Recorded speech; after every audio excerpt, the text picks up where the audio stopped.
segue o líder. Vamos conferir agora o linha de passe ESPN Brasil e todos os detalhes da nossa vitória e a liderança que neste momento somos o líder do Campeonato Brasileiro. Antes de mais nada, se inscreva no canal ASR Fla se você não é inscrito, ative o sininho e meta o dedo no like para ajudar a nossa correria, beleza? Crédito de imagem ESPN Brasil, link na descrição e bora conferir nossa vitória fora de casa e a Arrascaeta decidindo. O Flamengo somou mais 3 pontos no Brasileiro, tem 7 já na classificação, sendo que 6 deles conquistados fora do Maracanã. Começou o Brasileiro empatando com o Internacional, um jogo muito esperado, muito brigado. O Flamengo poderia ter vencido o jogo, apesar de ter saído atrás. Depois bateu Vitória e hoje, com facilidade demais, bateu o tricolor gaúcho, o Grêmio. É isso, que você tem a dizer pra gente a respeito de mais uma vitória do Mengão? Atuação do Flamengo de time que quer ser campeão brasileiro, que tem essa ambição, passeou na arena do Grêmio, o domínio tático, principalmente do Flamengo, né? Foi um jogo inteiro do Flamengo, mas no primeiro tempo, a maneira como controlou a partida foi exemplar. Aí o gol do Arrascaeta, voltando à sua melhor forma, voltando à melhor fase, segundo gol consecutivo pelo Campeonato Brasileiro. E o Flamengo fazendo muito do que o Felipe Luiz faz bem, que é conservar a bola, que é ter uma saída de bola limpa, muita aproximação dos jogadores de meio campo. E aí, Pulgar, De La Cruz, Gerson e Arrascaeta, um meio campo com esse nível, é o que se espera que o Flamengo faça, tenha superioridade. É verdade que o Grêmio está numa fase muito complicada, uma fase em que as atuações deixam muito a desejar, e até hoje, pensando nisso, o Gustavo Quinteiros tentou encorpar mais o meio, mas não funcionou, não conseguiu encontrar o Flamengo por ali. Então teve muito domínio, foi uma vitória merecida, e aí você fala, poderia ter sido mais? Poderia pelo domínio do Flamengo no jogo, muito mais posse de bola, mas na parte final do campo, eu acho que faltou um pouquinho mais de Flamengo. Faltou um pouco mais de objetividade, um pouco mais de ambição do gol. E aí tem faltado na temporada inteira, né? Então é um problema do Flamengo, mas pelo que foi contra o... Tem faltado ambição ou tem faltado poder de finalização? Eficiência. Eficiência. Mas no caso do Flamengo, quando você tem Bruno Henrique, um jogador que sabe finalizar, o Michael, que por mais que seja um jogador de velocidade, já fez muitos gols e também quando corta para o meio tem potencial. O Flamengo hoje, para mim, a única crítica à atuação do Flamengo foi o preciosismo lá na frente. O Flamengo trocou quase 600 passes na partida. 122 deles no terço final do campo. E quando você troca 122 passes no terço final do campo e finaliza só 8 vezes, é sinal que o time estava com pouca fome, estava com pouco apetite para crescer o placar. É claro que ali pelo cenário do jogo, amplamente superior, é normal dar uma relaxadinha, é normal ir controlando e cozinhando, mas é algo que o Felipe pode corrigir. O Flamengo que seja um pouco mais direto, um pouco mais objetivo e busque mais o gol, porque teve domínio para isso, para finalizar mais, para chutar mais, e nesse ponto é a única ressalva que eu faço à grande atuação do Flamengo hoje em Porto Alegre. Eu achei a atuação do Flamengo irretocável. Estamos juntos. Porque o que você chama de... Tô com você, o que você chama de... O jogo de autocontrole, um jogo... Sobra a você a complacência ou o bom senso que tem faltado ao torcedor rubro-negro. Donan estava me falando que tinha torcedor, a Flá TT é brava. Minoria. Que depois da derrota para o Central Córdoba, tudo bem, uma vergonha, resultado totalmente inesperado, em casa, perder para o Central Córdoba no jogo de Libertadores, o primeiro do Felipe em casa pela Copa Libertadores, dirigindo o Flamengo, foi muito feio. Mas espera aí, depois de 425 jogos invicto... Um amigo aqui entrou daqui hoje queria... Pedindo a cabeça do Felipe Luiz. Mas pedindo crítica. Nem leva a sério. É na emoção. Na verdade, o cara que fala isso não quer. Ele só fala porque ele tá com raiva e ele tem que criticar alguém, ele arruma o seu culpado e vai lá, pum. Mas o cara foi vaiado no Maracanã depois do jogo. Mas exageraram porque ele poupou, né? Wesley, Pulgar, aí houve a chiadeira, o Gerson principalmente, mas... o torcedor minimamente racional sabe que o trabalho do Felipe Luiz... Mas com o time que entrou em campo dava pra ganhar. Não dava pra ganhar, Central Córdoba? Pô, claro que dava. Claro que dava também, né? Eu acho gostado que você sempre parte do princípio que o time que é melhor ganha. Né? E eu não penso futebol desse jeito, porque o futebol sempre mostrou que não funciona assim, apesar da maior parte das vezes os times são técnicos. Por que o futebol toda semana mostra isso pra gente e a gente não aprende? Porque vocês são teimosos, ou quem é ser teimoso. É simples assim. Muitas outras coisas na vida. Não é só isso, futebol é só um detalhe. Eu acho que o calendário impede o Flamengo de fazer o jogo alucinante que o Brenner talvez chamasse de retocável, com o jogo à la Jorge Jesus 2019, melhores momentos, massacre, já chamou o Jorge Jesus de gol, tal. Chama isso não. O Felipe Luiz pensa o futebol de um outro jeito. Tem que entender em quais fontes ele bebeu. E eu acho que a principal é o Simeone. Mas ele cita muito o JJ. Sim, perfeito. Mas eu imagino que ele aprendeu mais para ser técnico com o Simeone do que com o JJ. Até porque ele também teve nível de concorrência de adversários melhores. Porque quando ele foi jogador do JJ, ele jogou no time que era, de longe, o melhor time da América do Sul, tanto taticamente quanto tecnicamente. Quando ele jogou com o Simeone, ele teve que jogar contra o Real Madrid, contra o Barcelona, e ele dificultou muito, ele quase ganhou a Liga dos Campeões, ou seja, ele conseguiu lidar com todas as situações. E o time dele, basicamente, é um time que tem que controlar o jogo, e o time dele controla, tem que levar o jogo do melhor jeito possível, pensando num calendário sem o desgaste físico. Porque se ele faz um jogo lá Jorge Jesus, vamos supor que ele conseguisse fazer, ele arrebenta os jogadores. Mas o meu ponto é que não precisava fazer um jogo Jorge Jesus. Eu não sei por que uma vitória tão tranquila, fora de casa, depois de uma derrota, no meio de semana, inesperada. Hoje, se não ganha, eu vou começar a questionar o Felipe, será que aquela... Se não ganha do Grêmio no Sul. Isso. Cara, eu não sei que vírgula... O time foi tão seguro e tão dominante, eu posso colocar nessa derrota. Por isso eu estou chamando ela de retocável. Não, mas a minha vírgula não é o Felipe Luiz. Minha vírgula é aos jogadores e, em alguns lances, pecaram pelo preciosismo. Gerson, por exemplo, dentro da área, poderia ter arriscado uma finalização, preferiu pentear. Michael, a mesma coisa. E é algo que se repete no Flamengo, porque tem muito talento, jogadores ótimos ou dribladores ou com muita capacidade de segurar a bola, e às vezes peca por isso. E não é de o controle no meio-campo, na saída de bola, como o Flamengo estava fazendo. Isso, pro plano de jogo, foi perfeito. O meu ponto é, como o Flamengo peca muitas vezes, e até algo que se cobrava muito do Tite, também tinha controle em alguns momentos, e o time não era contundente, o time não era objetivo. E às vezes, muito pontualmente, esse Flamengo do Felipe Luiz flerta com o time do Tite nesse ponto, de ser preciosista. Mas isso não é uma característica do jogador? Dos jogadores. Então, o meu ponto é aos jogadores. Os jogadores do Flamengo podem aproveitar essa superioridade. Eu acho que essa questão do preciosismo fica mais condicionada hoje. Eu acho que antes está faltando mais eficiência. O Flamengo tem criado muitas oportunidades, mas às vezes falta eficiência no cara do gol. O debate hoje é que poderia ter sido 4 ou 5. Antes era o debate que não fazia 1. Exatamente. O debate já é diferente. Eu tô com o Vitor e eu vou um pouquinho além. O Plihal lembrou que tem sim essa insanidade de querer questionar, não sei a demissão, mas já temos que questionar o trabalho do Felipe Luiz. Né? Você pode questionar, mas você tem que e tudo bem, mas eu acho que o Felipe entende que a atuação do meio de semana é para críticas. Ele senta lá no e sabe disso, nunca negou isso. Só que quando eu olho para hoje, e quando o Flamengo vira institucionalmente, aí não é o que eu acho, que o Birner acha, Plihal, Donan, Breira, o Flamengo vira e fala que a prioridade é essa aí, é o Campeonato Brasileiro.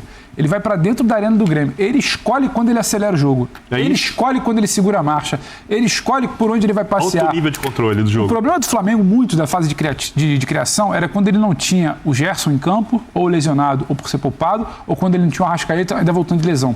Você vê hoje o Arrascaeta e o Gerson em campo, a sensação, o recorte que eu fico do jogo, o retrato que eu fico é: se deixar o Arrascaeta em campo com espaço, ele ainda resolve muito. Se deixar o Gerson jogar por dentro, ainda vai resolver muito. O tanto de espaço que o Grêmio cedeu ao Flamengo, justamente onde o jogo não acontecia, e justamente onde Gerson e Arrascaeta fazem o time jogar melhor, né? Entre a linha de meio campo e a linha de zaga. Entre a linha de meio campo e a linha de zaga, e entre o lateral e o zagueiro. Deixou por ali, eles vão brincar de jogar bola. O retrato do torcedor do Flamengo é, por ali eles ainda resolvem. Para mim, um problema seria, esse time não tem poder de fogo, o Arrascaeta por espaço não tá jogando e o Gerson não voltou bem de lesão. Isso seria uma preocupação. Hoje o Flamengo foi dentro da arena do Grêmio, é bom lembrar o que já foi a arena do Grêmio para muitos clubes. Foi para dentro da arena e escolheu quando ele jogaria. Ele começa o jogo atropelando. Aliás, vazia no meio da semana e vazia hoje. Impressionante, né? Aí ele recua. Aí depois ele acelera também de novo no final do primeiro tempo. Aí ele acelera um pouquinho no segundo tempo, 2-0. Não sei se o inteiro vai durar muito, não. E aí eu não acho que exatamente é só por preciosismo. Acho que o Bruno Henrique poderia ter escolhas melhores de finalização. Poderia. Mas também acho que a gente precisa, talvez, Pensar que se fosse um Pedro ali não finalizando, acho que a cobrança era O preciosismo também não se entende pela facilidade que os jogadores do Flamengo estavam encontrando. A situação sempre poderia ser 4 e 5. 2-0 ali, pô, esse jogo tá resolvido. Playhal, a gente tem sempre um grau de exigência, uma coisa do tipo, por que não deu show? Por que não fez 4? Por que não fez 5? É difícil pra caramba você manter 70, 80, 90. Por isso que o time inconscientemente dosa no Vamos ouvir, Felipe? Dosa no segundo, vamos lá. Tá começando a falar nesse momento o técnico do Flamengo e é pra lá que a gente vai. Pra onde? Pra Arena do Grêmio. Entrevista coletiva do técnico do Flamengo. Bom, primeiro eu vi na análise que o Grêmio era um time que costumava encaixar no meio. E eu imaginei que eles fossem encaixar nos nossos 2 volantes. Mas aí nós já temos uma saída limpa com um dos zagueiros, né? Mas não foi assim, eles não encaixaram de um princípio, deixaram nossos volantes jogar. Isso nos deu saída, porém, às vezes era mais difícil a progressão da jogada, né? Porque, claro, se os nossos jogadores determinantes da frente estão todos marcados, então a progressão não era tão boa. O plano de jogo inicial, que era uma caída dos volantes, não estava funcionando do jeito que a gente esperava e que a gente imaginou antes do jogo, mas depois com os ajustes eles entenderam bem aonde estavam os espaços e começaram a encontrar. Mas o que acontece é que os próprios jogadores dentro do campo eles se ajustam, né? O Grêmio foi se ajustando, foi pressionando, foi encaixando melhor a pressão e por momentos tivemos dificuldade de sair, mas eu acredito que com a estrutura e com a qualidade dos jogadores do nosso time é muito difícil que eles se apertem, né? Porque eles têm muita qualidade, muitas vezes, mesmo pressionados, eles conseguem sair por uma vantagem qualitativa, que, por exemplo, é o caso do Gerson, que com a bola, ele não perde a bola. Então, isso nos dá uma facilidade para sair mesmo pressionados e assim foi, encontramos os espaços e conseguimos machucar o Grêmio nesse caso. Mas o Grêmio é um time de muitos encaixes e nunca é fácil superar esses encaixes de pressão no meio campo. Porém, quando você escapa desses encaixes, você acaba dentro da área. Foi isso que aconteceu e acabamos 2 ou 3 vezes dentro da área no primeiro tempo que poderiam ter sido um placar mais elástico. Okay. Boa noite, Felipe. Prazer revê-lo. Parabéns pela vitória. Felipe, o Flamengo, por motivos que não precisa ficar aqui repetindo, ele é uma espécie assim de modelo do clube a ser batido no Brasil. O grupo de jogadores é qualificado, o teu trabalho já está rendendo frutos, embora seja relativamente curto, mas ele se mostra. A estrutura do Flamengo ela é exemplar também. Como fazer para que... Como é que vocês estão estudando para jogar com a corda esticada ou poder recolhê-la na hora certa, visando ganhar o máximo possível de competições e estando já num Campeonato Brasileiro que recém começou, mas o Flamengo já começa também a ser colocado como favorito, como maior candidato. Como é que é carregar essa responsabilidade e trabalhar um grupo assim de agora até dezembro? Só por favor, me explica um pouco melhor como a corda que você falou. A corda esticada é que nem afinação de violão, a cordinha está esticada. Sim, mas... E o Flamengo, como fazer com que isso seja mantido ou, em determinados momentos, saber administrar para que questão física, questão de grupo, como é que se administra um grupo de agora até dezembro para tirar o máximo de competições possíveis?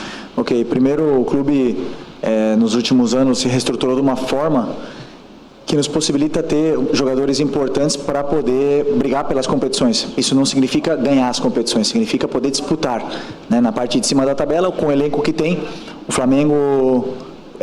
Você pode oferecer para os jogadores que queiram vir para o Flamengo a possibilidade de disputar os títulos, né? Depois ganhar ou não é uma coisa do jogo, do esporte, é difícil. Eu particularmente trabalho de uma forma onde eu sempre viso jogo a jogo e a corda que você fala é a nível físico, né? Na minha concepção, também um pouco da experiência que eu tenho como jogador, como eu passei por todos os processos, jovem, depois no melhor momento dos 28 aos 32, depois já ladeira abaixo, então eu senti o que os jogadores sentem hoje, tenho bastante esse feeling, tento aproveitar o máximo possível do que o departamento médico me dá de informação para poder decidir, e sempre colocar os jogadores que eu acredito que vão ser os melhores para que a equipe vença o jogo. Então eu sempre trabalho pensando em fazer o que é melhor para a equipe. E aí eu não penso em sentimento, em ego, eu não penso em nada disso. E daí eu durmo mais fácil, né? Porque como eu estou fazendo o que eu sei, o que eu sinto que é melhor para a equipe, eu vou errar, não tenho dúvida que eu vou errar, os jogadores também vão errar, mas meu coração dorme em paz e eles entendem bem isso. E acredito que daqui até o final do ano, a única mensagem que eu tenho para os meus jogadores é que eu vou precisar de todos eles. A gente já viu isso no Carioca, todos jogaram, já vimos isso no campeonato, são muitos jogos e isso é o elenco qualificado que hoje o Flamengo tem para poder disputar. Mais peças virão provavelmente na janela do meio do ano e isso é normal do futebol, essas trocas, né, nos elencos, mas eu acredito que sempre para qualificar ainda mais e potencializar a qualidade que esses jogadores têm. Ok, obrigado. Felipe, tudo bem? Aqui, boa noite. Felipe, aqui, Gustavo. Tá aí uma parte bem representativa da entrevista coletiva do Felipe Luiz. Gostamos da sugestão da cabine do VAR não falar com o árbitro de campo. Unanimidade aqui. E ainda o nosso Vitor Birner sugeriu que acabássemos com o slow motion na hora de avaliar a jogada. Nunca deviam ter cogitado. Slow motion. É um desastre. Câmera lenta só serve para você entender se a falta foi dentro ou fora da área, onde foi o contato. Uma jogada em câmera lenta, uma jogada leve fica forte, uma jogada forte fica menos forte. Não existe, futebol não é assim. Futebol não é assim, eu não consigo entender. Bom, uma hora eu acho que vão usar melhor o VAR. Eu vou ser otimista, pronto. Aproveitar o gancho da arbitragem e mostrar para o nosso Foro Esporte do lance reclamado pelo torcedor gremista, pelos gremistas em geral. No primeiro tempo, o Flamengo já vencia o jogo por 1-0. A reclamação é pela mão na bola do Gerson. Breiler Pires, você daria pênalti? A bola toca no braço dele, mas ali, para mim, o Gerson, ele tá com as mãos para trás no lance e na hora que o cruzamento sai, ela ainda desvia no jogador do Grêmio e, como é muito rápido... Do Flamengo. Desvia no Wesley e no jogador do Grêmio. Nessa imagem não está claro, mas a gente viu já em outros ângulos, a bola desviou mesmo no Wesley e aí depois bateu no Gerson. E no Gerson também parece que ela bate no corpo e depois resvala no braço. Ele está com as mãos para trás e quando ele percebe que a bola está vindo em direção ao corpo dele, ele faz um movimento de se equilibrar. Porque não tem como o cara dominar a bola, sair jogando, dar um chutão com as mãos para trás. Então, para mim, não... Donan estava vendo o jogo do meu lado e falou, cal. Não. Na minha visão, não foi pênalti, não daria. Sou completamente contra... Foi o Pascoal, né? Foi o Pascoal. Sou completamente contra esse tipo de pênalti. Haja amor com pênalti. Daqui a pouco, Bini, sabe o que vai acontecer? O jogador vai precisar jogar com... Já dei ideia. Com o braço amarrado. Não, já dei ideia. Como hoje em dia tudo virou dinheiro no futebol, você cria os shorts com bolso. Quando o cara tiver com a mão no bolso, correndo com a mão no bolso, que é uma situação ridícula, e grudado, aí você não marca o pênalti. Aí a bola desvia. Se ele tiver a mão no bolso, é pênalti. A bola desvia. Calção com bolso, gostei no futebol. Mas aí é o cara que nunca estudou movimento, biomecânica, tem como jogar futebol. Assim, o simples fato do cara ter obrigado a correr com a mão para trás, sendo que o atacante... Futebol é um jogo de igualdades. É obrigado a criar jogada com a mão para trás, ele tem um movimento que o outro jogador não pode fazer, já é completamente desigual e fere a alma do jogo. Mas virou isso, já que virou isso, perfeito. A mão tá para trás, não dá para marcar o pênalti. O problema é que o argumento de muita gente para marcar esse pênalti é mas eu já vi um monte de pênalti igual esse. É sempre assim. O problema para mim não é esse tipo de marcação errada. Quando tem o desvio do companheiro de time, aí não é pênalti. Quando vem do companheiro de time. Mas se nesse caso, se tem um desvio e depois o Gerson faz um movimento de bloqueio antinatural... Não foi, pois é. Um susto. 90% dos pênaltis marcados com a bola batendo na mão não são pênaltis, na verdade, na essência do jogo. Pra mim... 90% dos movimentos que dizem que são naturais. O do Léo Pereira no meio da semana foi pênalti. Ali foi bloqueio. A verdade é que em alguns momentos é mais fácil você utilizar a arbitragem como bengala do que admitir que o Flamengo foi lá e foi muito superior. O Flamengo dominou completamente. Não, o gremista está passando a análise do jogo por esse lance e não está entendendo nada. O Flamengo dominou o jogo. No próximo jogo vai entender, ou no outro, porque o time está jogando muito mal. O meu único ponto, Dona, só para complementar... O gremista nesse momento está fazendo duas coisas. Daqui a pouco a gente vai falar do Gustavo Quinteiros. Ele está reclamando desse lance e está metendo o pau no Gustavo Quinteiros. Só isso. Mas só para passar para Dona, o meu único questionamento é, eu estou de acordo com a não marcação hoje. Só que eu também sei que daqui a 4, 5 rodadas, depois daqui a 10, depois daqui a 20, a gente vai ter um pênalti assim mais marcado no Campeonato Brasileiro. Jogador com a mão para trás? Não, vai ter um mal marcado, porque existe lance com erro no Campeonato Brasileiro. Até a primeira rodada. É só isso. Agora eu tô com um plihal, porque eu fiquei com a sensação no outro ângulo que a gente estava vendo ali a transmissão, que ela respinga no final do Wesley. Então, do jogador pro Gerson não daria. E não é um movimento que ele tá assim, tá imprudente, tá marcando assim, ou tá passeando dentro da área com a mão assim. Ele tá no movimento para tirar, de prudência. É um movimento natural que ele no futebol. E isso é um debate. Ramon Abate-Abel acertou essa. Foi bem, vale o papo com o Felipe Luiz, vale o papo aqui na mesa, mas o jogo não passou por isso. Ele também acerta. Ele trabalhou hoje num dos principais jogos da rodada, depois de uma atuação brilhante na rodada anterior no Atlético Mineiro em São Paulo. É isso, foi expulsão. Agora, eu achei engraçado o Felipe Luiz. Temos grandes árbitros nesses 5 anos aqui no futebol brasileiro. Por aqui, o Klaus. Ele falou mais um nome que eu não consegui pegar na hora e parou por aí. Podia ser o Klaus. É o Klaus. Mas eu até prefiro quando a gente não sabe o nome do árbitro. Sinal que tá fazendo bem o trabalho. Então, mas ele tentou achar o nome bom, não o nome ruim. E não conseguiu passar de 2. Também temos poucos. Bom, vamos tentar achar algum ponto vulnerável no Flamengo. Para o Birner foi irretocável. Para alguns rubro-negros, a escalação de início como titular do Michael, não sei se é um erro do Felipe, mas pode não ser a melhor escolha. Ele tendo Plata e o Luiz Araújo. Você faria a mesma opção do Felipe Luiz, Pedro Ivo Almeida? O Felipe Luiz deixa muito claro. Vai jogar, ele vai escolher quem tiver melhor. Talvez o Michael não seja a melhor fase técnica, mas era quem tinha para começar. E o Plata foi utilizado no segundo tempo quando ele precisou descansar o Gerson. E o Cebolinha, que vinha muito questionado, entra no segundo tempo também, e é ele que inicia o lance do segundo gol, que depois o Grêmio estende um tapete ali pro Arrascaeta passear, e aí o Arrascaeta com campo, com tempo, com tranquilidade para parar, para pensar, para conduzir, para tirar do goleiro, faz o gol. Então, é muito delicado. Tinha gente no meio da semana que estava questionando o Cebolinha. Hoje ele acaba fazendo um bom papel nesse segundo gol. O Michael, para mim, não vive o seu auge técnico, está perto do seu auge técnico. Já foi muito importante em muitos momentos do Flamengo. Mas o Felipe Luiz, ele fala na primeira resposta dele, se eu não me engano, que ele fala: eu pensei o jogo de um jeito, o Grêmio não veio dessa maneira, o que até facilitou, ele só não falou com essas palavras. Ele achou que o Grêmio ia povoar o meio de campo e tentar um encaixe com os volantes. Travar a circulação de bola e a criação do Flamengo. O Grêmio foi lá em cima. E o Flamengo saiu muito rápido. Primeira linha, segunda linha e depois acelerava. O Arrascaeta com espaço pelo meio, entre linhas ali atrás da linha e entre o zagueiro e o lateral, e o Gerson também passando. Não necessariamente o jogo passaria pelo Michael para falar: o Michael não foi bem, então o Flamengo não fez mais gols por isso. Acho que tem uma dose também um pouquinho mais emocionada ou exagerada com o Michael por ali, como já teve com o Cebolinha também. Eu até concordo que o Cebolinha entrou... Ou até com o Bruno, quem achou que ele poderia ter feito coisa melhor hoje. Eu até concordo que o Cebolinha entrou melhor que o Michael no segundo tempo, fez um bom jogo o Cebolinha, só que o Cebolinha também vem embaixo. Sim, mas não é por causa disso que a gente vai descartar o cara. Exatamente, só que tem outra coisa que a gente tem que pensar. O Plata, no jogo de meio de semana, ele precisou no segundo tempo jogar praticamente como um lateral barra ala. Ele foi um cara que foi improvisado. Você teve um desgaste físico ali. Na quarta e domingo. Mas mesmo assim você tem um desgaste e você tem a necessidade de rodar um elenco que é poderoso. Mas me parece que o brasileiro do Flamengo vai estar em campo que estiver mais próximo de 100%. Porque 100%... raríssimos jogadores no futebol brasileiro estão 100% por um jogo. A outra alternativa seria o Luiz Araújo. Só que o Luiz Araújo ele tem algo que é até interessante, ele costuma render mais quando ele vem do banco de reservas. Jogador de segundo tempo. E joga muito bem. Muito fôlego e time cansado do outro lado. Então ele tinha duas opções. Ou iniciava com o Cebolinha, ou dava oportunidade para o Michael. Eu acho até que o Cebolinha melhora no segundo tempo. Fez um bom jogo. Um jogador que tem muito potencial. Ninguém questiona a parte técnica dele, mas ele precisa ser mais constante e alto nível.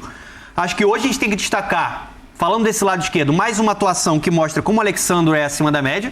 Equilibrado, bem na marcação, subindo também, partidaça dele. Aliás, dificilmente ele joga mal com a camisa do Flamengo. Por isso que ele pode jogar com um cara mais agudo no ataque do lado esquerdo. Tem o Gerson que constrói, o Wesley passa. Né? Ele sustenta. Inclusive, se precisa chegar, porque tá muito, porque não tá desafogando pela lateral, chega também. Sim. Porque às vezes as pessoas têm essa visão um pouco complicada do Alexandre, que ele é um cara que não sobe. Ele faz muito bem esse papel, mas sobe com muita qualidade. Eu acho que hoje a melhor notícia, dentro de um jogo que, pra mim, teve um desgaste do Gerson, Pulgar e De La Cruz vem jogando muito bem. Eles se alternam ali no meio campo, né? Hora um é primeiro homem de meio campo, hora o outro avança um pouco mais. Ele achou que iam brincar os dois, inclusive. Os dois muito bem no jogo, controlando, dominando as ações, mas o principal a melhor atuação do Arrascaeta em 2025. Para mim, essa é a segunda rodada seguida que o Arrascaeta resolve. Ele vem crescendo, ele é um dos artilheiros do Campeonato Brasileiro ao lado do Verratti, 3 gols para cada um. Hoje foi uma partidaça dele, o golaço com tapa ali no segundo gol, a frieza que ele tem para limpar o Volpi para marcar o primeiro gol, participativo, né, bem fisicamente. Então, assim,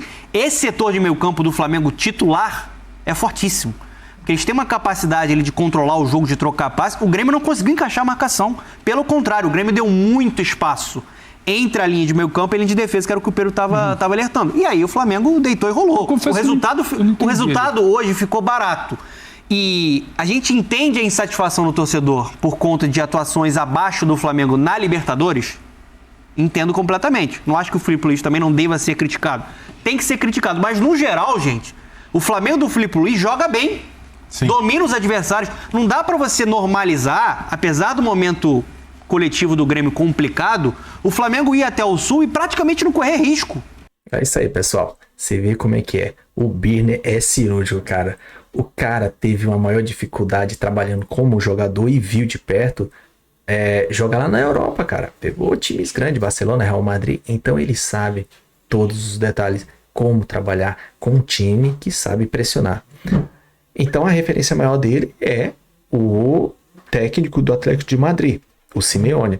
O nível é muito maior lá, né? E o Arrascaeta decisivo. Resolve pra caramba, cara. Esse Arrascaeta é diferente, não pode ficar fora como os outros. O Gerson, pelo amor de Deus, ele sempre joga muito o Gerson. Mas, cara, ele tem um déficitzinho ali, sei lá, de muito chorar.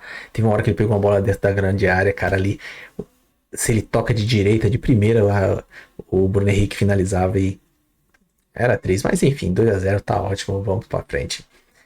Se inscreva no canal ASR Fla, se você não é inscrito, ative o sininho e meta o dedo no like pra ajudar a gente. Compartilha, comenta, vamos interagir, beleza?